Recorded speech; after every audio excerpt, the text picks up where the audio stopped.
Bendiciones a todos, amados hermanos. Qué bueno que nos estamos sintonizando nuevamente por este medio. Hoy quiero compartirles un tema muy precioso, muy lindo, que es de actualidad. Y tiene que ver cómo nosotros como iglesia, como pueblo de Dios, debemos de orar ante esta situación que está ocurriendo a nivel mundial. Entonces el tema se llama ¿cómo orar frente a una pandemia? Entonces, antes que nada, quiero comentarles que pues la pandemia que estamos viviendo en el siglo XXI se le llama así porque es a nivel mundial. Y prácticamente todos los países del mundo están siendo afectados, incluida la iglesia que de alguna manera vive en todos los países del mundo. Entonces, una de las premisas que nosotros tenemos que considerar aquí es cuál es el papel que la Iglesia de Cristo está jugando en medio de todo esto. ¿Qué es lo que la Iglesia tiene que hacer en medio de esta pandemia? Y, como dice el tema de hoy, ¿cuál debe de ser la oración que la Iglesia debe tener ante Dios en medio de esta pandemia? Entonces, si nosotros vamos a Romanos capítulo 12, verso 2, dice la palabra así: no os conforméis a este siglo, sino transformaos por medio de la renovación de vuestro entendimiento, para que comprobéis cuál sea la buena voluntad de Dios, agradable y perfecta. Una de las cosas que nosotros tenemos que comprender es que Dios nos está diciendo primero que no tengamos la forma de pensar del mundo, que nuestra mentalidad, nuestra perspectiva y nuestra forma de ver las cosas tiene que ser completamente diferente a cómo la está viendo el mundo. Y a partir de ahí es que nosotros tenemos que saber cuál es la forma correcta que nosotros tenemos que orar a Dios en medio de esta pandemia. Si nosotros, por ejemplo, somos influenciados por el temor, por el miedo, por el pánico o por la forma en que el mundo está viendo esta situación, obviamente nosotros vamos a caer en ese error. Y entonces nosotros como iglesia, como cuerpo de Cristo, como hijos de Dios, ya no vamos a estar cumpliendo con nuestro propósito en medio de este mundo. Entonces, una de las cosas que como iglesia tenemos que ver es tratar de entender y comprender el corazón de Dios. Uno. Dos es saber cuál es la voluntad de Dios. Por eso es que les acabo de leer este versículo que dice que la voluntad de Dios es buena, es agradable y es perfecta. Obviamente, si tú le preguntas a alguien que no conoce a Dios, alguien que no ha nacido de nuevo, te va a decir que las cosas buenas pues les va a llamar malas y las cosas malas les va a llamar buenas. Y entonces aquí es donde nosotros tenemos que comprender como iglesia que la voluntad de Dios siempre va a ser buena, siempre va a ser agradable y siempre va a ser perfecta. Entonces ahí es donde tú ya puedes empezar a comprender cuál es el corazón de Dios, cuáles son los pensamientos de Dios y cuáles son los propósitos que Dios tiene en medio de toda esta situación. Entonces, primero tú tienes que comprender cuál es el origen de esta situación. ¿Por qué? Porque cuando tú logras entender que no es Dios quien está provocando esto, sino que el origen de esto es obviamente allá en el huerto con el pecado que se cometió. Todo esto que nosotros estamos viendo que está ocurriendo en el mundo, comenzando con la pandemia, pero también con todas las cosas que están ocurriendo, inclusive hasta la destrucción de nuestro mismo planeta, pues es producto de la degeneración de la imagen de Dios en el hombre. Recuérdate que el hombre al principio fue hecho a imagen y semejanza de Dios, pero esa imagen se degeneró, eso se perdió, a tal punto que los primeros dos hermanos que existieron se mataron entre sí, solo para que tú tomes nota de eso. Entonces, cuando la iglesia cae en la cuenta de que esta situación es originada por otro virus mayor que el COVID-19 que se llama pecado, entonces tú ya puedes empezar a comprender cuál es el corazón de Dios. Obviamente, Dios no está en este caso juzgando, condenando al mundo o castigándolo, definitivamente que no,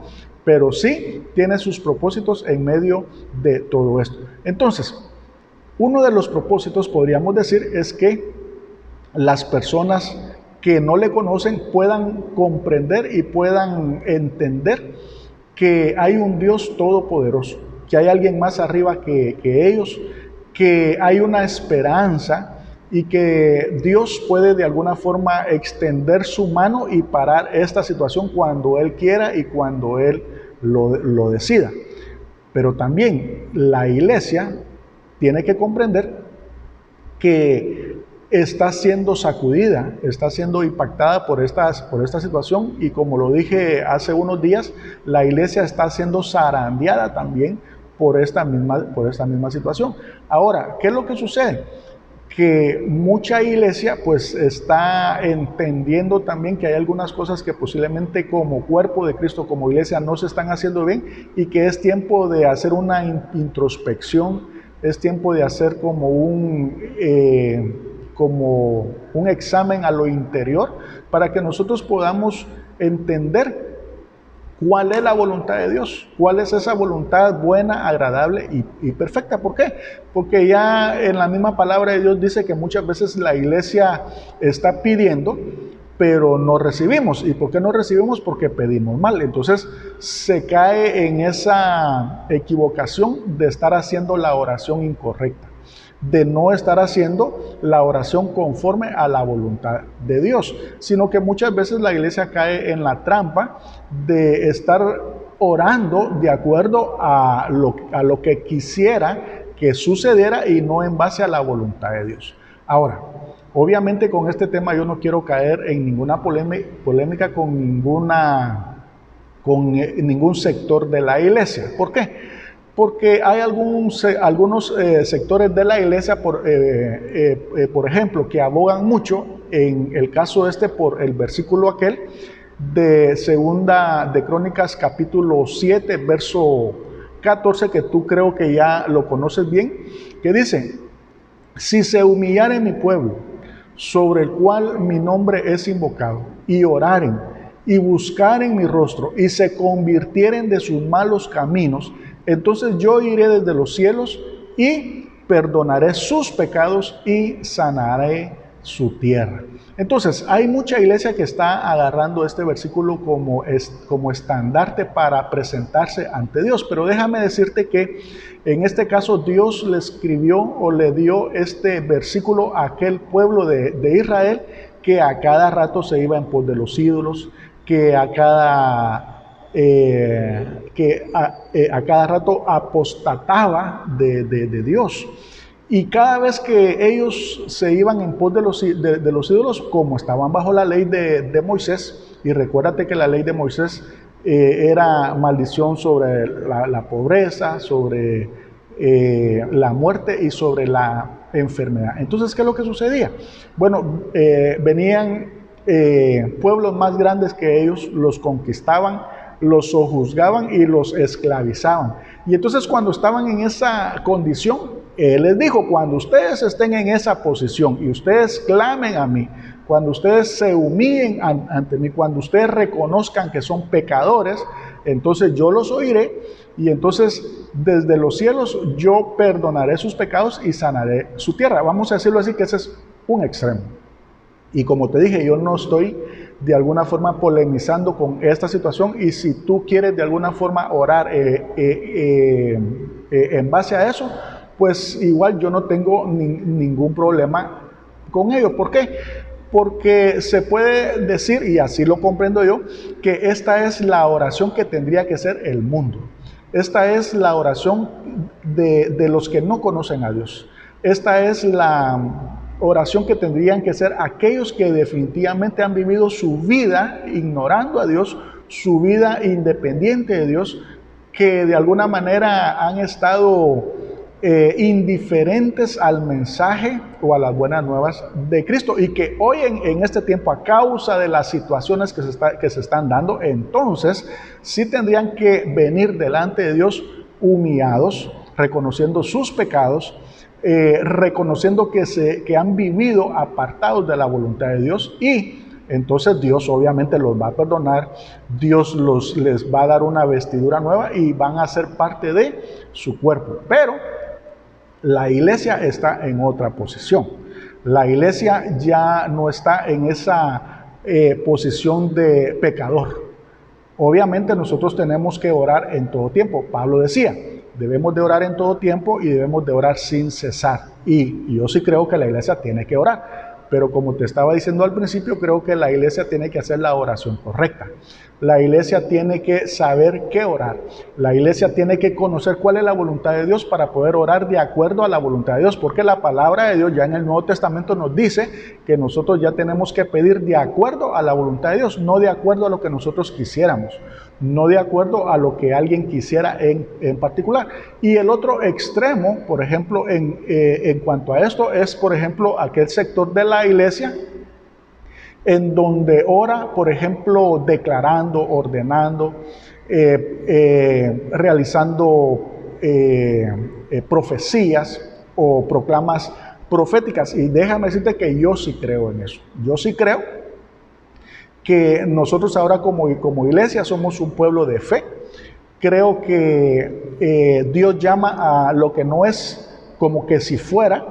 Y tú me conoces bien y sabes que yo he predicado sobre esto y estoy de acuerdo, estoy a favor de esto, pero también quiero recordarte que aún en medio de esto, que Dios nos dio poder en nuestra boca, que la vida está en nuestra boca, que Dios nos dio autoridad, que Dios nos dio poder, que Dios nos dio la misma unción que tenía el Señor Jesucristo y todo lo que Él hizo, y Él dijo que mayores cosas que las que Él hizo íbamos a hacer nosotros como su pueblo, como sus hijos, y estamos de acuerdo con todo eso, pero en medio de todo, yo creo que no podemos como iglesia venir a ordenar, a declarar, a profetizar en contra de la voluntad de Dios, y aquí es donde nosotros tenemos que conocer cuál es la voluntad de Dios.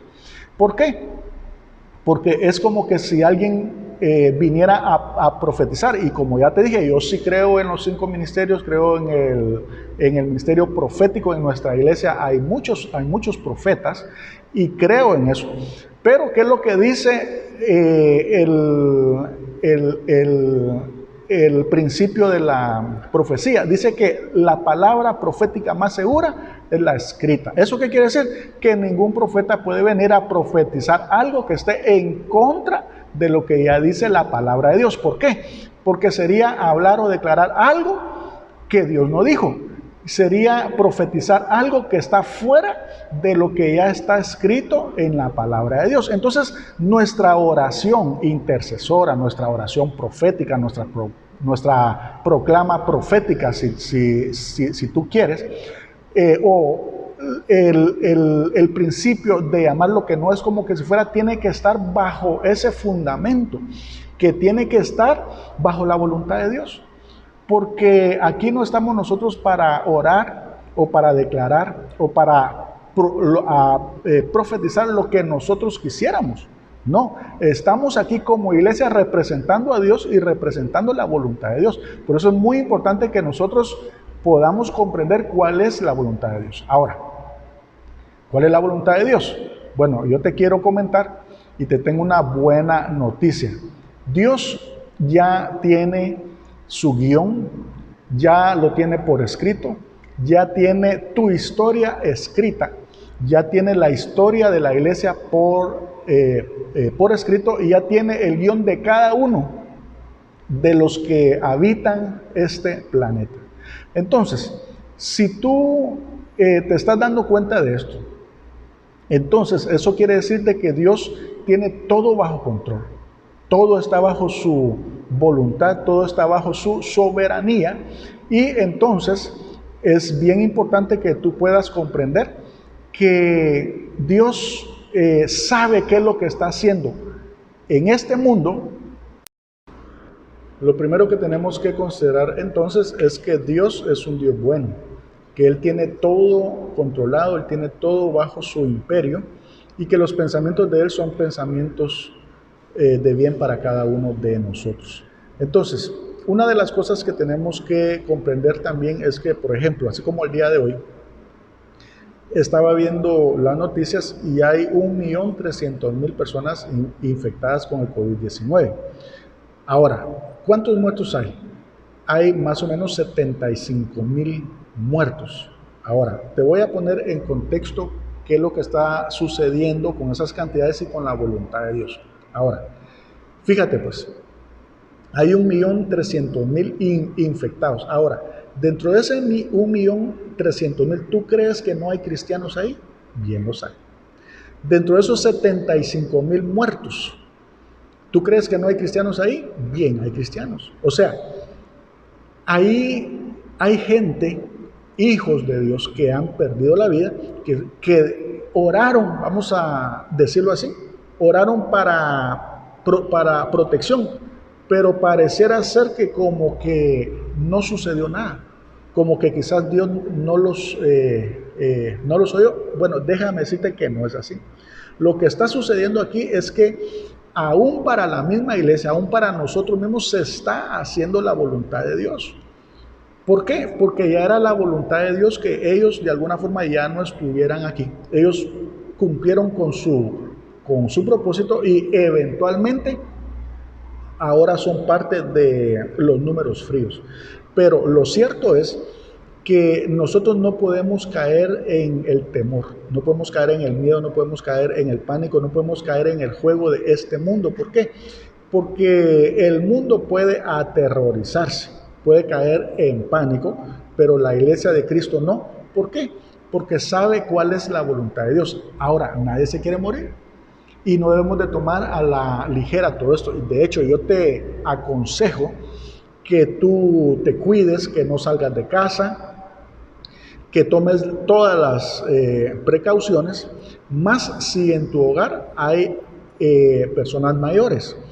Y entonces tampoco estoy minimizando esto, tampoco le estoy restando importancia, porque no quiero que me confundas con lo que yo te estoy diciendo. Aquí lo que yo te estoy hablando es sobre la voluntad de Dios. Y la voluntad de Dios se va a hacer, y la iglesia tenemos que estar orando de acuerdo a la voluntad de Dios. Entonces, para ir concluyendo, te quiero decir que aunque la salud es responsabilidad tuya, eso quiere decir que tú te debes de cuidar y no debes de tentar a Dios. La sanidad ya es algo que está dependiendo única y exclusivamente de Dios. ¿Eso qué quiere decir? Que tu responsabilidad es cuidarte y mantener tu salud, pero si algo te llegara a suceder, si te llegas a enfermar, etc., entonces ahí ya vamos con Dios, porque esa sí es responsabilidad de Dios, sanar tu cuerpo. Y por último, te quiero decir que según la perspectiva de Dios, nuestro cuerpo, tu cuerpo, el mío, no es lo más importante en este mundo.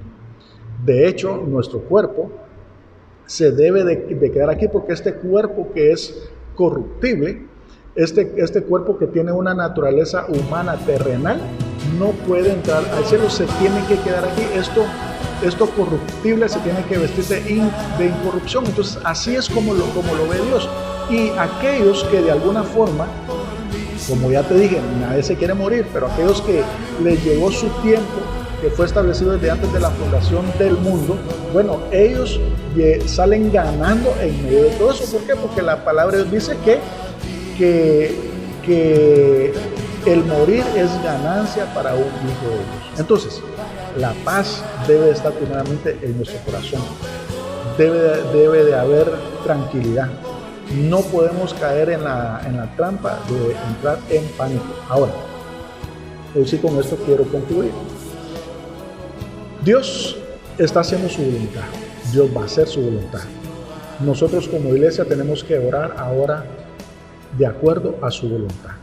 No importa, por ejemplo, si tú vas o estás en medio de este espectro de oración que tiene hoy la iglesia, basado en cuanto a Segunda de Crónicas, capítulo 7, verso 14, que ya te lo leí, que tiene que ver que si mi pueblo se humillare, y el otro extremo que tiene que ver que la iglesia llama lo que no es como que si fuere, y que se nos ha dado el poder en nuestra boca para declarar y proclamar. Lo que yo quiero es ponerte en contexto de que nosotros como iglesia debemos de saber cuál es la voluntad de Dios. La voluntad de Dios es buena, es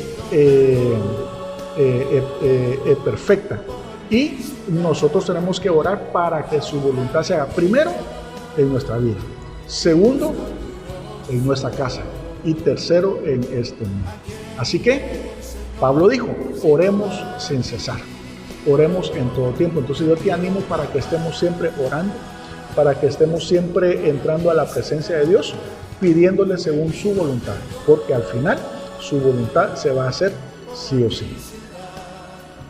Para concluir, quiero recordarte que es muy importante que tú le des like a estos mensajes, que tú puedas compartirlos ahí en tu muro, que la palabra corra. Es muy importante que tú entres al canal de YouTube, que te suscribas y que también puedas compartir video. Así que nos miramos el día de mañana a esta misma hora con un nuevo tema. Bendiciones a todos ustedes.